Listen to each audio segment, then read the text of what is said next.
daug ko yra minima, jo užrašo knygelėje nemačiau, bet tikrai tų laikų generacija, ypač tuo laiku, labai jau buvo, labai mėgo tą grupę. Romas pats grojo gitarai, kaip daug iš jūsų turbūt žino. Jis turėjo akustinę gitarą, ne elektrinę. O Led Zeppelin tai buvo virtuozinės dainos, dažnai reikėjo pilno ansamblio, bet buvo ir tokių akustinių. Tai čia viena iš jų labai gili, jų dainos dažnai buvo paviršutiniškos arba mitologiškos, bet čia tai buvo tokia gili.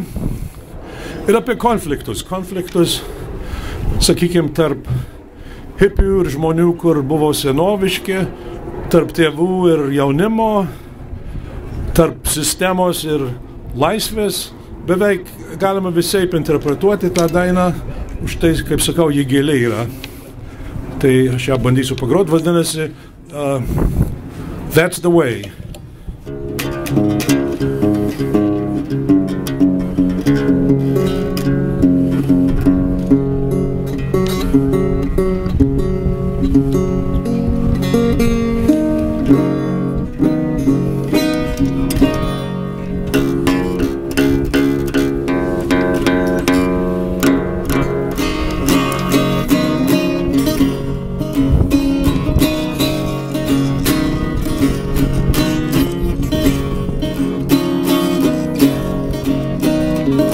I don't know how I'm gonna tell you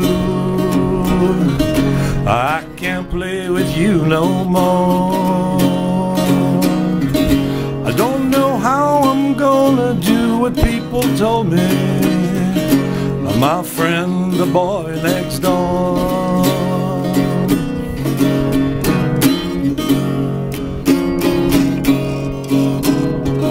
I can't believe what people saying. You ought to let your hair hang down. I'm just sitting here working all day long, here in the darkest side of town. That's the way it's gonna be. Mama said, that's the way it's gonna stay.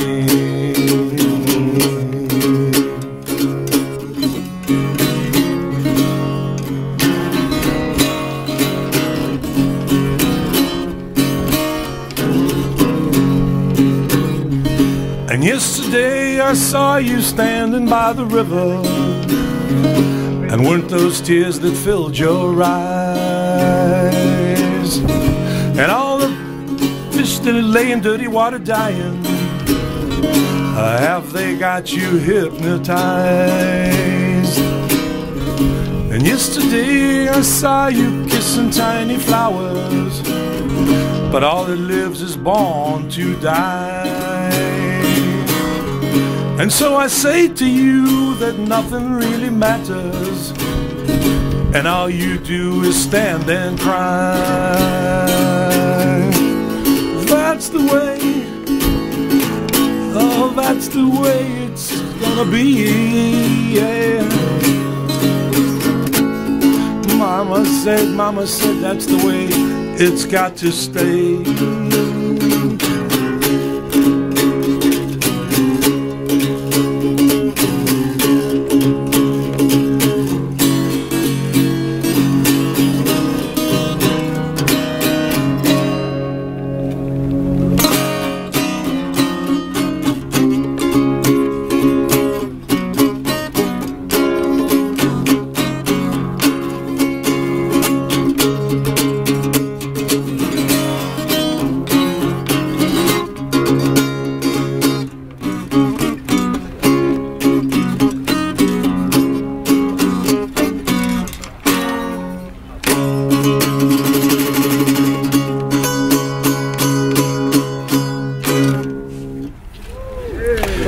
Dar turbūt ir apie gamtosaugą ta daina irgi.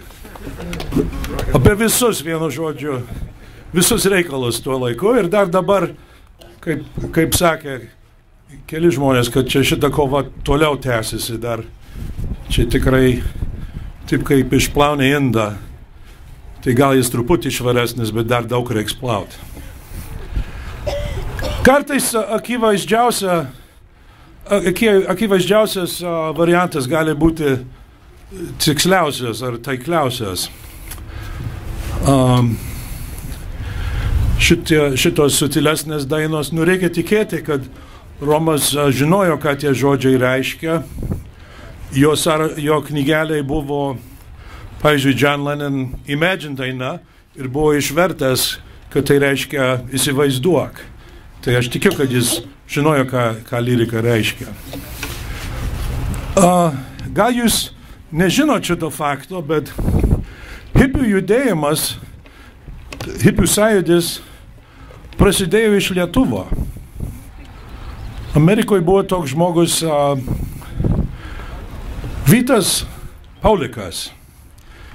Jis buvo gana amžiuje jau, gimė 13 metais, tai už metų galės hipiai švęsti šimtmetį, viena prasme. Bet jis buvo lietuvis, imigranto sūnus, buvo skulptorius ir šokių mokytojas, atsirado Holivude ir daug gerai žinomų artistų ir taip toliau mokėsi pas jį. Ir jis tas visas idėjas turėjo ir jie eidavo šokti visur komunaliai ir iš ten atsirado tas viskas. Pavyzdžiui, Frank Zappa, kai jį sutiko, tai Frank Zappa buvo gana konservatyvus ir Zappa pradėjo dokumentuoti tą jų trupę ir iš to viską kilo tie hipiai ir paskui jie gyveno komunaliai, net vienas iš Rolling Stones ir vienas iš Beatlų kartu su jais gyveno. Tai čia reiktų dar panagrinėti tą idėją.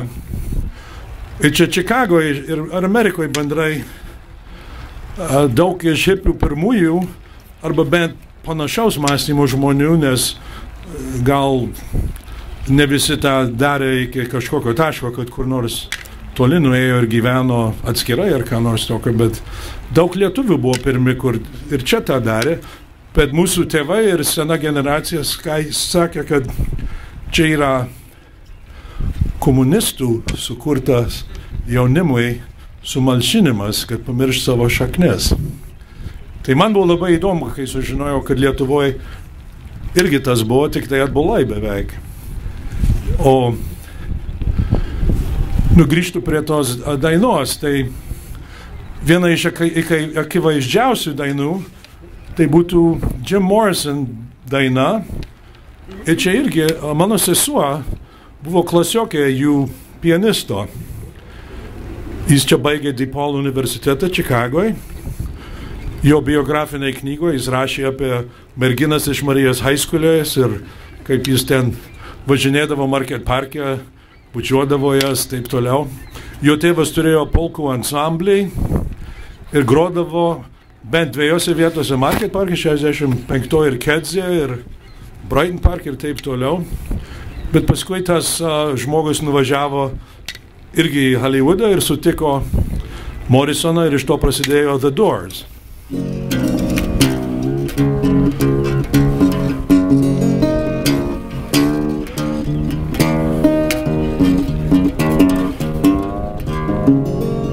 Ir čia irgi lietuviai buvo beveik pirmi, kur tą grupę mėgo ir čia buvo maža publika. Amerikonų mažai buvo iš pradžios. O paskui jie turėjo tą savo pirmą hitą ir tada staiga visas pasaulis juos adoptavo ir ypatingai hipiai. Ir kaip sakau, kartais akivaizdžiausias variantas gali būti taikliausias. Tai čia iš Doors daina apie ugnį. You know that it would be untrue. You know that I would be a liar if I was to say to you, girl, we couldn't get much higher. Come on, baby, light my fire. Come on, baby, light my fire. Try to set the night on fire. The time to hesitate is through. No time to wallow in the mire. Try now, we can lonely lose, and our love become a funeral pyre. Come on, baby, light my fire. Come on, baby, light my fire. Try to set the night on fire. You know that it would be untrue. You know that I would be a liar if I was to say to you, girl, we couldn't get much higher. Come on, baby, light my fire. Come on, baby, light my fire. Try to set the night on fire. Try to set the night on fire. Try to set the night on fire. Try to set the night on fire.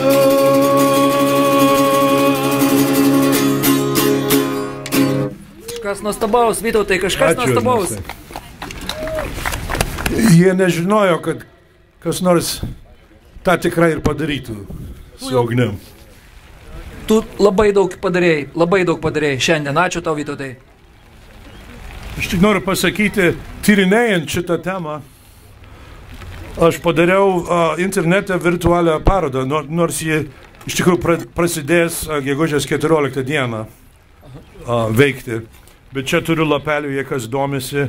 Ir čia yra, kaip jis buvo priimtas Amerikoje. Pirmos 30 dienų po jo mirties, kas čia darėsi. Nes čia buvo vienas iš svarbiausių išeivijos įvykių. Aš pats dalyvavau Market Parke, visa rytinė dalis parko buvo lietuviai su žvakėm.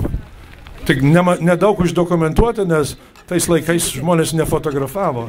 Išdalins visiems. Jo. Ten apačioj ne visos geros.